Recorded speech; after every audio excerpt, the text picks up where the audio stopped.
Et on continue parce que demain, il y a un grand match et il va y avoir un match dans ce studio.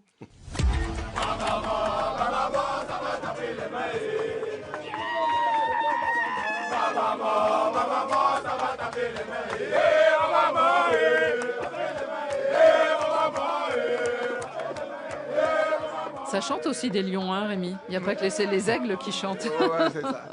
C'était l'arrivée des Camerounais tout à l'heure à l'entraînement, à la veille du match qui est l'affiche de ces premiers matchs de cette CAN. Cameroun-Gabon, des lions indomptables contre des panthères. Alors une histoire de fauves qui vont se crêper la crinière. On imagine demain soir à Agadir. Et ici, dans ce studio, nous avons donc Rémi et Freddy. Nous avons à Agadir aussi Martin Guez. Bonsoir Martin. Il y a de l'ambiance dans la tanière, Annie. Bonsoir Annie, bonsoir Rémi, et oui, bonsoir ça chante. Freddy, et bonsoir Ludovic si j'ai le casting complet. Exactement, vous avez le casting. Martin Guez, vous allez assister à un des matchs très attendus parce que la confrontation, elle aussi, comme d'autres, est prometteuse. On a d'un côté ces lions du Cameroun. Après, on demandera l'avis de Rémi, mais quintuple champion d'Afrique qui arrive toujours masqué parce que c'est quand on les attend pas, dit-on, que c'est là qu'ils piquent et qu'ils font leur performance. Ils ont un nouveau sélectionneur, ils ont des cadres qui sont absents ou parce qu'ils sont blessés ou parce qu'ils ont été écartés. Dites-nous un peu plus sur ces lions que vous avez observés, vous. Eh ben, le moins qu'on puisse dire, c'est qu'ils s'épanouissent dans le chaos, nos amis lions indomptables, mais ils ont l'habitude. C'est pas la première fois qu'il y a des crises et des tempêtes dans la tanière avant une grande compétition. Celle-là, elle est quand même assez costaude. David Pagou, qui a remplacé Marc Brice il y a quelques semaines seulement, qui n'a pas encore dirigé de match officiel avec le Cameroun A. Il a déjà dirigé, il connaît bien les sélections militaires notamment. Il a fait une Coupe du Monde militaire, une CAN militaire. Il a fait un CHAN en tant qu'adjoint. Il a un discours assez martial. Il nous a dit, moi je suis un soldat pour la nation. Il est en mode commando, voilà, mais il a un petit peu tout changé, vous le disiez. Marc Brice s'appuyait sur Aboubacar, sur Choupo-Moting, sur André Onana, sur Ngadeu, sur Martin Angla. Voilà, tous ceux-là sont dehors. Zambo Anguissa est blessé, donc il y a beaucoup de nouvelles têtes. Voilà, le risque était que tout ce beau monde se connaisse pas bien, qu'il faille fédérer tout ça. On les a vus arriver chantant, comme on l'a entendu à l'entraînement tout à l'heure, donc a priori ça a l'air de bien prendre. On a pu interroger aussi quelques joueurs. On avait David Sepassi, notamment le gardien désormais numéro 1, qui est un des 3 capitaine désigné Christian Bassogog. Souvenez-vous, champion d'Afrique 2017, meilleur joueur de la CAN 2017. Et puis il y a aussi Tolo. Exactement, le défenseur qui joue aux États-Unis. Voilà, il a mis 3 capitaines des anciens, puis il a mis beaucoup de nouveaux. On a aussi vu Christian Kofané tout à l'heure qui est arrivé, l'attaquant de Leverkusen, qui est arrivé un petit peu en retard. Des tout nouveaux visages, mais voilà, visiblement il y a de l'ambiance et ça a l'air de bien s'entendre dans cette tanière avant ce grand match. Martin, est-ce que vous avez aperçu de près ou de loin Samuel Eto'o, parce qu'il avait promis qu'en gros il laissait les clés de la sélection à David Pagou? C'est vrai que c'est une absence omniprésente. Samuel Eto'o, on sait qu'il a un petit peu manœuvré depuis sa réélection à la tête de la FECAFOOT. Mais physiquement, était-il physiquement, il n'est pas là. Il a laissé David Pagou travailler. C'est ce qu'il avait promis.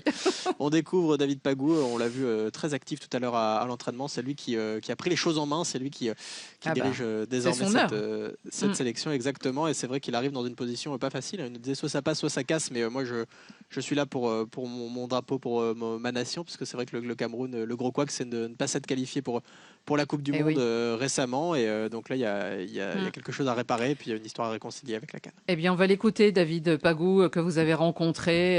Et je pense qu'on va retrouver quelques traits que vous avez cités, notamment le côté martial. La méthode a été simple, de rassembler les gars, leur dire qu'on aborde une grosse compétition. Il faut qu'on respecte certains principes et qu'on respecte le football. Parce que le football n'aime pas certaines choses. Le football n'aime pas le désordre. On s'est mis autour d'une table entre nous et on s'est parlé. Maintenant, à nous de se serrer les coudes. Une équipe famille. Voilà, une équipe famille, se serrer les coudes et pas de désordre.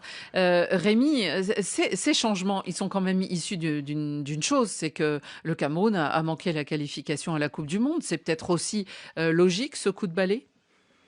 Très logique et, comme vous avez dit, martial. Nous sommes partis de l'état policier à l'état militaire. Donc, on avait quand même... Donc, on monte en grade. Nous sommes en guerre. On ne pouvait pas faire mieux. Donc, aujourd'hui, quand vous essayez quand même de voir comment est-ce que les Lions ont souvent fonctionné. C'est des gens dans l'adversité. Dans l'adversité. C'est des vrais combattants, c'est des militaires. C'est-à-dire, vous avez vu les Rigobert Song, les Raymond Kala. C'est des gens qui allaient en guerre. C'est pas des gens qui, comme vous avez vu... Alors que nous, à Radio Foot, on essaye de ne pas utiliser de vocabulaire guerrier. Voilà. Hein, on n'aime pas vous trop avez ça. vu les derniers lions que vous avez vus là, mais ils se coiffent très beau, ils tracent la barbe, ils font ceci, ils ne font pas peur. Donc aujourd'hui, il fallait aussi un balayage dans la mesure où, vous vous souvenez quand même, lors d'une des dernières interventions, eux-mêmes, ils sont venus faire une sorte de déclaration à l'hôtel, presque dans l'obscurité, comme des putschistes.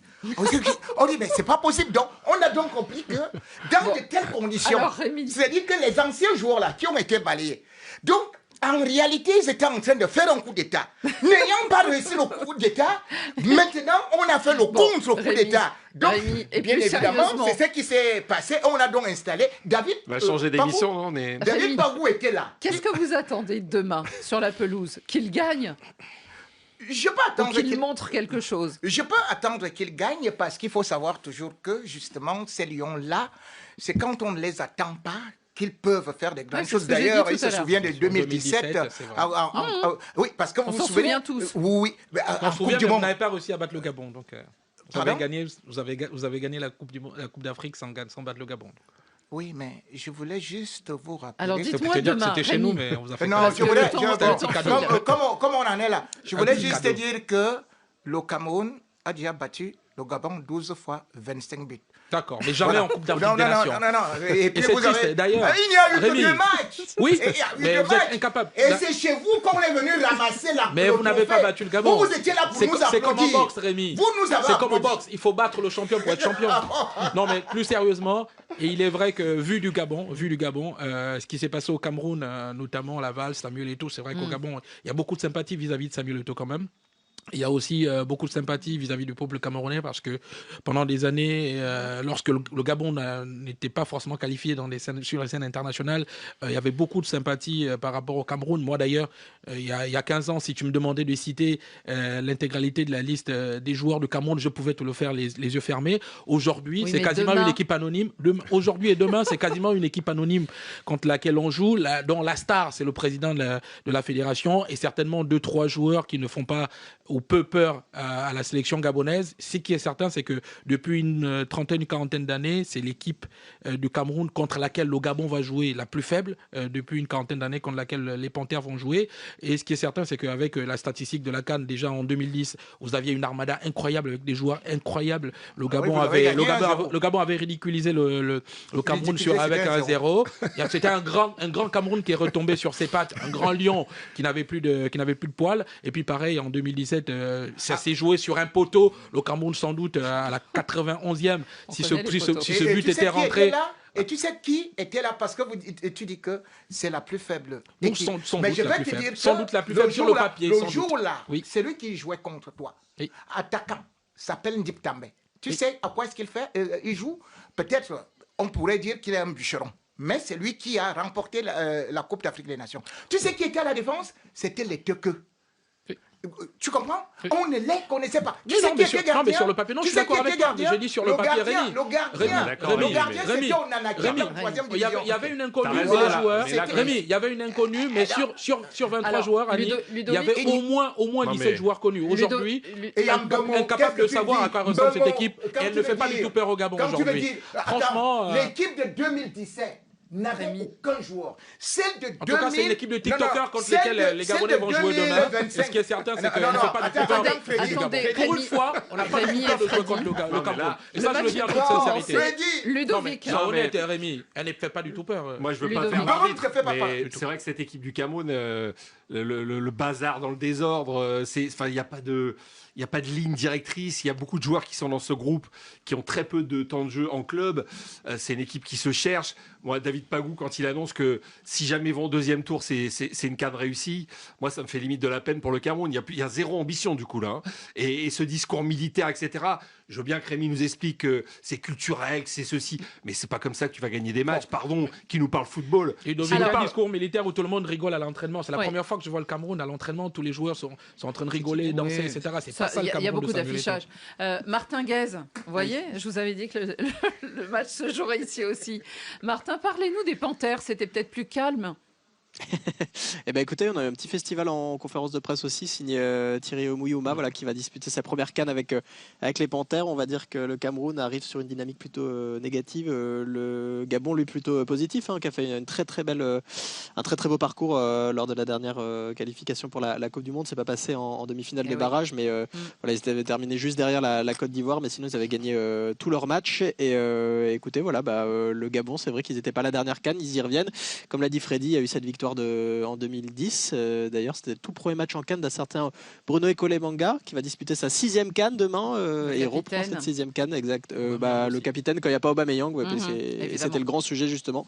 Aubameyang ces derniers jours, on l'annonçait définitivement forfait pour le match demain. Il est là, on l'a vu tout à l'heure, on l'a filmé à l'entraînement. Écoutez, il est même venu avec un kiné de son club. Il est très concerné, il dégage une certaine aura, Aubameyang à l'entraînement. Écoutez, il a l'air plutôt en forme. Pas sûr cependant qu'on le voit demain.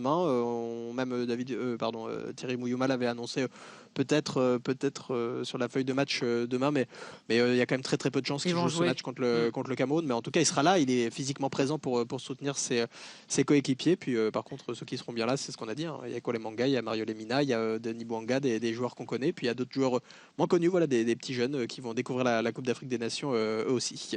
Eh bien, justement, on va entendre un de ces joueurs gabonais. C'est Teddy Averland. Et justement, il a l'air de dire que si Aubameyang n'est pas là, eux, ils feront le travail.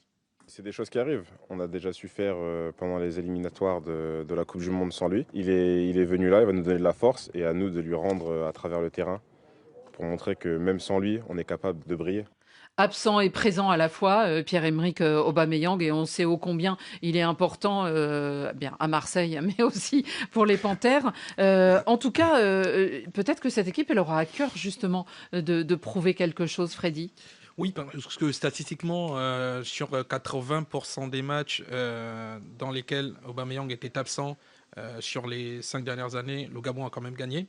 Surtout avec un... La dernière CAN, notamment, ils la font sans lui. Exactement. Souvenez-vous, c'est une revanche pour lui parce que, souvenez-vous, au Cameroun, ils avaient été expulsés de la sélection avec les affaires de Covid et les tests qui étaient pas forcément à leur goût et bizarres. Ce qui est certain, c'est qu'il avait envie, même là, c'est vrai que certains disent que les sensations sont bonnes et qu'il a envie de jouer, etc. Marseille ne veut pas prendre de risques, le staff gabonais également ne veut pas prendre de risques, mais il a envie de jouer cette CAN parce qu'il a toujours le souvenir du Cameroun. Mais derrière, l'effectif du Gabon, c'est faire sans. C'est faire sans Pierre-Emerick Aubameyang, surtout avec un Denis Bouanga qui, globalement, lorsque Pierre-Emerick Aubameyang n'est pas là et lorsqu'il n'est pas à son service, est peut-être beaucoup plus épanoui et l'équipe est beaucoup plus forte collectivement. L'équipe court 2 fois plus et il y a eu des résultats positifs sans Aubameyang, donc c'est la raison pour laquelle les joueurs sont plutôt confiants, l'entraîneur également, et on espère en tout cas que le job sera fait et surtout que derrière Aubameyang pourra être retrouvé sur le 2e ou sur le 3e match, ce qui pourrait lui permettre, lui, de bien débuter sa CAN et bien physiquement.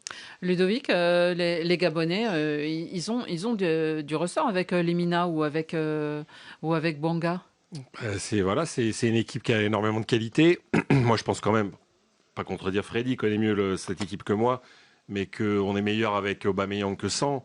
Enfin, quand on voit ce qui se passe notamment à Marseille Oui, non, mais ce qu'il veut dire, c'est que ça les empêche pas. Oui, ça les empêche pas. Non, mais Marseille non plus, ça les empêche pas de gagner. Mais quand même, quand il est sur le terrain, malgré ses 36 ans, c'est forcément un plus. C'est un buteur comme on a rarement vu. En tout cas, reste l'un des meilleurs buteurs sur la scène européenne. Et on est bluffé par ce qu'il fait à 36 ans. Donc, je pense que le Gabon avec Aubameyang, c'est quand même plus fort. Rémi, le Gabon, vous pensez que demain, ça peut donner une bonne rencontre ? Oui, puisque que le Gabon gagne ou que le Cameroun gagne, tout ça, c'est le Cameroun qui va gagner. Puisque lorsque vous prenez quand même Ekole-Manga, 39 ans, Denis Bouanga et consort, Lemina, vous totalisez ça vous fait directement 102 ans. Et c'est pour ça que c'est l'équipe de Paul Biya. D'ailleurs, le surnom d'Ekole-Manga... Donc, nous, on est vraiment contents. Quel que soit, c'est le Cameroun qui gagne. Bon, Martin Guez, vous assisterez donc à une victoire de toute façon. Voilà. Exactement, mais c'est un peu ce que disait aussi Thierry Mouillouma en conférence de presse. Ça reste quand même deux pays frères. Il y a des frontières, mais voilà, on partage beaucoup entre les Gabonais et les Camerounais, évidemment. Et puis on parle des 102 ans des vieux monsieur du Gabon, pardon, mais il y a aussi des petits jeunes. Il y a Jacques Ecomier, il y a les jumeaux Yono, il y a Xavi Babika. Voilà, il y a plein de nouvelles têtes à découvrir de côté du Gabon, et on a hâte de suivre ça avec Joseph-Antoine Bell demain soir pour se régaler sur RFI. Exactement, et on espère que le stade sera plein, même s'il s'agit d'ouvrir les portes au public sans faire payer. Il y a de l'ambiance à Agadir. Voilà, comme hier soir. Gratuite ou pas. Merci beaucoup. Annie, juste dire à Martin que c'est pas si amical que ça, parce que historiquement c'est vrai qu'on est voisins, mais il y a beaucoup d'animosité en interne, et ces matchs-là, c'est des matchs où parfois même les voisins entre eux se disputent comme on est Gabonais. Tout à fait. Merci beaucoup Martin, et merci aussi à Alice. Et bonne fête des voisins. Exactement. Bonne fête à vous, et on se retrouve demain dans Radio Foot. Merci à tous.